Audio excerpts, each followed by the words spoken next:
Tips for home urine pregnancy test. This is Dr. Rupa, consultant gynecologist, Chekkampeta. ఇంట్లో చేసుకునే urine pregnancy test వాళ్ళ కోసం నేను 4 things share చేస్తాను. నెంబర్ 1 వచ్చేసరికి don't put too much of urine sample or too little of urine sample. It may interrupt the result. Second thing వచ్చేసరికి మీ period skip అయిన తర్వాత మాత్రమే యూరిన్ ప్రెగ్నెన్సీ టెస్ట్ చేసుకోండి. ఎందుకంటే యూరిన్ ప్రెగ్నెన్సీ టెస్ట్ అన్నది కన్సెప్షన్ అయిన 2 వీక్స్ తర్వాత పాజిటివ్ వస్తుంది.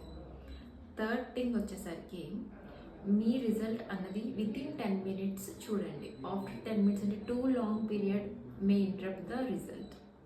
Fourth thing faint line. In case faint line వస్తే కనుక ఎర్లీ మార్నింగ్ యూరిన్ శాంపిల్తో ఒకసారి టెస్ట్ చేసి చూడండి. అప్పుడు కూడా మీకు ఫెయింట్ లైన్ అనిపిస్తే కనుక కన్సల్టింగ్ గైనకాలజిస్ట్. అప్పుడు మీకు బ్లడ్లో బీటా హెచ్సిజీ లెవెల్స్ చెక్ చేసి ప్రెగ్నెన్సీని కన్ఫర్మ్ చేస్తారు.